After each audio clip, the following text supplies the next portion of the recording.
If you're gonna race cars, you're gonna crash cars. This is a quote from top F1 driver Mark Webber, and it's hard to disagree with him. But what he does fail to mention is that if you're crashing cars at hundreds of miles an hour, people are probably going to get hurt. Thankfully, across the board, safety has improved in motorsport, but there have been a lot of mistakes. And I mean a lot. So let's get straight into one of the newest safety features in open wheel racing, especially in Formula One. I'm talking about the halo. Now, because I'm so cool and amazing, I've actually combined 3 separate crashes into one for this section. I know, I treat you guys so well. But this is because there's not one defining crash when it comes to the development of the halo, and it might be the same for a couple of the categories throughout this video. The halo is the safety device around the cockpit that prevents the driver's head from being smacked. Since its introduction, it stopped Roman Grosjean from being literally decapitated by a barrier. It's prevented Lewis Hamilton from having a tire-shaped dent in his head, and Zhou Guanyu was prevented from having the most painful facelift known to man, after his anti-roll bar failed at Silverstone. But it actually took F1 a surprisingly long time to implement the halo, with it only being accepted for the 2018 season. And before that, many of the drivers actually opposed it. We do not care. Including all of the people who it's gone on to save the life of. There is a crash most people associate with the introduction of the halo, and that's Jules Bianchi's fatal accident in 2014. By that point, it had been 20 years since an F1 driver had died during a Grand Prix weekend. And you could argue F1 had become complacent with its safety levels, and maybe more should have been done earlier. But during an incredibly wet race in Japan, worse than even the average day in Great Britain, the Sauber of Adrian Sutil had gone off and crashed in the gravel trap. In order to clear this incident, a tractor crane was deployed to the track, and double yellow flags were waved to indicate to drivers they need to slow down in that area. With how wet the track was, and despite the double yellows, Jules Bianchi's Marussia car went off the circuit, then collided with the crane and knocked him unconscious, ultimately leading to him passing away later on in hospital. This was a huge shock, considering at the time people saw F1 fatalities as something of the past. And yet, here we were. F1 had to seriously rethink safety, and although the idea of the halo was tossed around a little bit, there were other more immediate safety changes made after this incident, such as tractor cranes not being on the track anymore unless you're under virtual safety car, normal safety car, or red flag conditions. The virtual safety car was also invented after this accident. The worst thing was, this wasn't the first hint F1 was given that they might need something to protect the drivers' heads more than just a helmet. In Abu Dhabi 2010, Michael Schumacher found himself pointing the wrong way on track and came inches from having an F1 car plow straight into his face. I mean, the front wing is literally designed like a ramp. Maybe that should have been taken more seriously. There's also another F1 champion who played a huge role in getting the halo introduced, and that's John Surtees. You may have heard of him before, and if you have, that's probably because his Surtees F1 team had the Durex sponsorship in 1976. However, in 2009, his 18-year-old son had a fatal accident. While racing in Formula 2, the car ahead's tire came loose, flew off, and by completely bad luck, struck Henry Surtees on the head, and he passed away.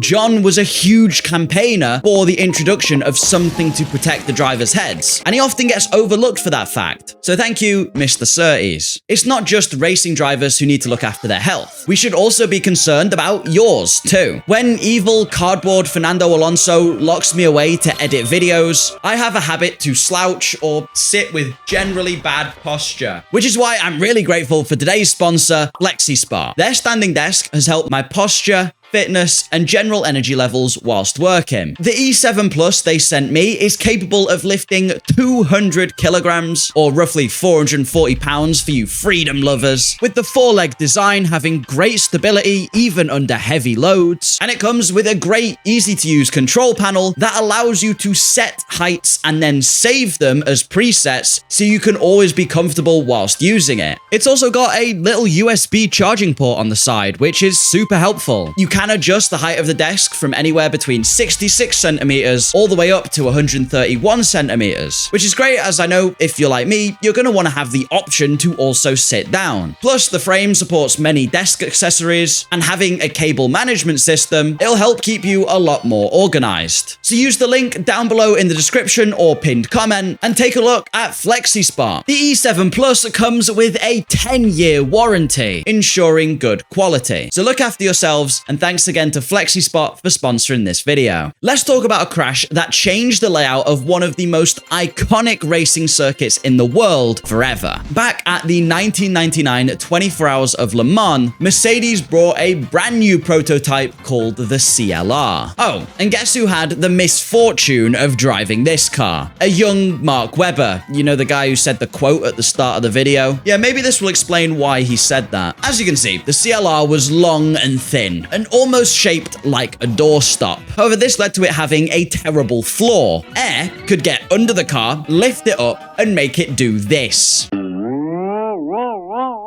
Over the 1999 Le Mans weekend, this happened not once, not twice, but 3 times. Twice of which were to poor Mark Webber, who then also went on to have this crash in his F1 career. Seriously, the universe must have been calling for him to be a pilot. My plan is that I will be pilot, and I'll help everyone.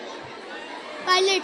Yeah, he's the pilot, great! Anyway, despite Mercedes taking full blame for the accident, and the Le Mans organizers being heavily criticized as to why it was allowed to run in the race in the first place when it had happened twice in practice, Mercedes still understood that the front and rear overhang being too long was the issue, but Le Mans organizers wanted to now take it into their own hands to change something. And so they decreased the height of the hill on the Mulsanne Straight by nearly 8 meters, or around 26 feet. It's always confused. Is a foot the size of an actual foot? Why is it feet? I bet some dodgy ass man made that measurement. Of course, accidents like this have happened elsewhere since. If you've ever watched the film Gran Turismo, you'll have seen this crash Jan Mardenberg had at the Nürburgring, which sadly also had a spectator caught up in the incident. And there's been a few times where spectators have been caught in crashes before, even leading to an entire country banning motorsport. It's really the last thing you expect when you turn up to just watch something you enjoy, whereas at least the drivers went into it knowing there was an inherent risk to them. Apart from the people who go and watch Rally, which we'll get onto, but especially when Group B Rally was about, because those spectators were basically playing a game of dodge the flying piece of metal at all times. But like I said, we'll get onto that. Back at the 1961 Italian Grand Prix, Wolfgang von Trips, a driver who was one of the favorites for the championship, had a very minor collision with Jim Clark, but it was enough for him to lose control and sent him veering off towards the crowd. The accident took not only his life, but also that of 15 spectators. At this point in time, the safety barriers in motorsport were a few straw bales and your prayers to your God. The worst thing was, it wouldn't be until 1967 where straw bales would finally change, partly thanks to this incident with Von Trips, but also because at the 1967 Monaco Grand Prix, a driver called Lorenzo Bandini became stuck in his car under a hay bale, which then caught on fire, because as you might know, hay bales are very dry. Yeah, you can guess what happened there. However, the biggest accident that to this day reminds the motorsport world of why we need to take safety seriously was the 1955 Le Mans disaster, where an incident involving Lance Macklin and Pierre Levy cost the lives of both Levy and an estimated 84 spectators. Not only did this make people reconsider motorsport safety altogether, as the Le Mans organizers that year thought a hump of grass was a suitable trackside barrier, but the entire country of Switzerland banned motorsport because of this incident. This decision wasn't overturned until 2022. So who knows, maybe now a Swiss Grand Prix is incoming? I do find it a little bit confusing. Switzerland banned motorsport for an accident that happened in another country. Yep, they'll happily continue to allow skiing, one of the most dangerous sports in the world. If you have an answer to that, leave it in the comments. Also, subscribe, because I'm a YouTuber, I have to ask you. You know you want to. As I mentioned before, rallying is absolutely nuts.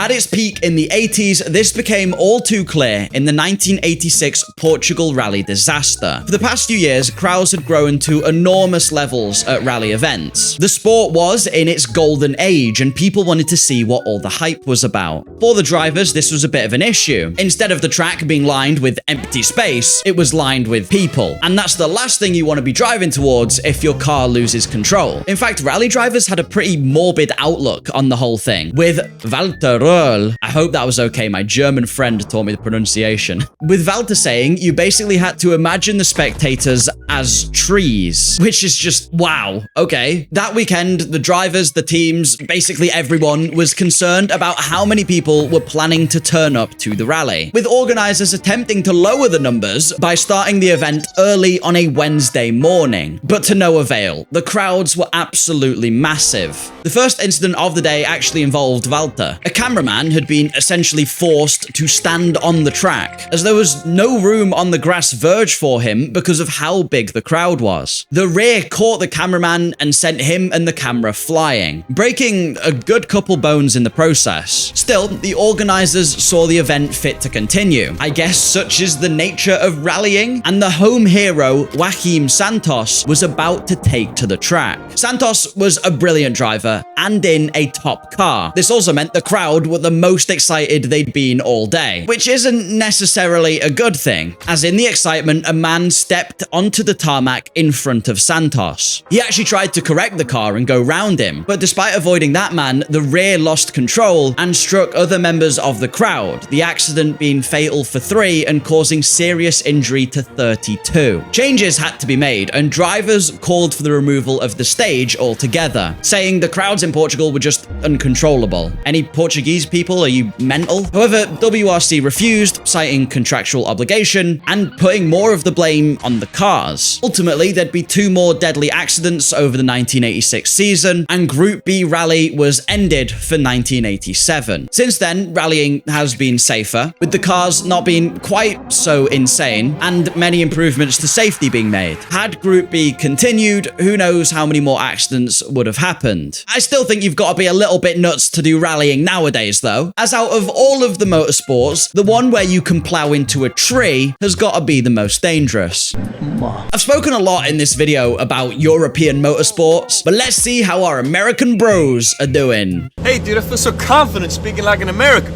Me too. Can't wait to eat a hot dog.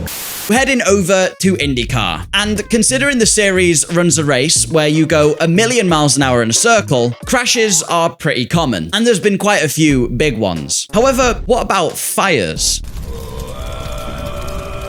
We're used to seeing fires in motorsport, whether it be an engine failure. Sorry, I just remembered I'm disappointed in Ferrari. A big fiery crash, or simply whatever this is. Until 2006, IndyCar, unlike other series such as Formula 1, used methanol-based fuel for its engines, which instead of burning a nice bright yellow flame like we're used to seeing, burns invisible, which during the 1981 Indy 500 led to an invisible fire breaking out in the pit lane during the refueling of Rick Mears' car. This was obviously incredibly dangerous as people were running around in pain and you couldn't even see the fire properly. You're not on fire, Ricky Bobby. I'm on fire. You're not on fire. And there was quite a few reasons it happened, including a lack of basically any safety features, which was thankfully changed after this incident caused an over 1 hour long red flag. The fuel nozzles were given a safety valve that meant they only activated when actually connected to the car. Teams' fuel tanks were finally required to be anchored to the ground, whereas before that they could have just been held in precarious positions to increase the fuel flow going through them. Oh, and last but not least, all members of the pit crew were mandated to wear fireproof overalls, which seems like something that maybe should have been thought of earlier.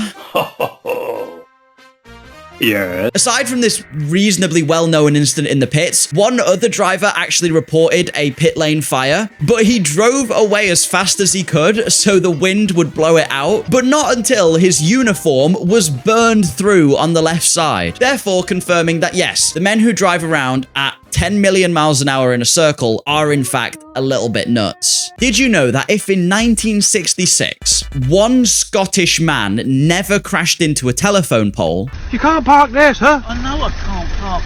most of the safety features we have today in motorsport would not exist. Jackie Stewart is known as a legend in Formula One. Three-time world champion and won over 25% of the races he started. But in the early days of his career, he had a pretty scary accident. Racing around the Belgian Grand Prix in Spa, in the wet, in 1966, was comparable to standing next to an active volcano and hoping the lava didn't hit you. The track was dangerous, and Stewart was one of many drivers that day to get caught up in an accident where he crashed into a telephone pole. During this crash, he was covered in petrol and trapped in the car. Luckily for him, another driver, Graham Hill, came over and helped him out shortly before the car burst into flames. If that happened to me, I would seriously think Graham Hill was my guardian angel. He does give off guardian angel vibes. He was then taken to the on-track medical center, which was, as he described it, a dirty, muddy tent. And he wasn't given any help. He just had to sit and wait for an ambulance. And about an hour or so later, an ambulance finally arrived, where he was taken to the hospital and treated for his injuries. This woke something up in Jackie. People weren't just dying in Formula One, they were needlessly dying due to poor facilities. He pushed for there to be ambulances actually stationed at the track. Today, every track even now has a medical center where drivers can be treated without having to be taken to hospital. He also hosted boycotts of Formula One races to push circuits to improve safety before the drivers agreed to race there. Ultimately, after witnessing his teammate's death in 1973 and saying he'd seen too many of his friends go the same way, he retired from motorsport. He never stopped being an advocate for safety for it though, pushing still for modern safety improvements like the hands device, stops your head from being swung about violently, and he even advocated for the halo we mentioned earlier when all the other drivers were against it. You'll still see him show up to the grid multiple times a year if you watch F1, I think just to prove to everyone that safety is important. And in motorsport in general, I think there's always improvements that can be made. I hope you appreciate this video was a little bit different to my usual ones. We were dealing with some more serious topics here and there, so less funny.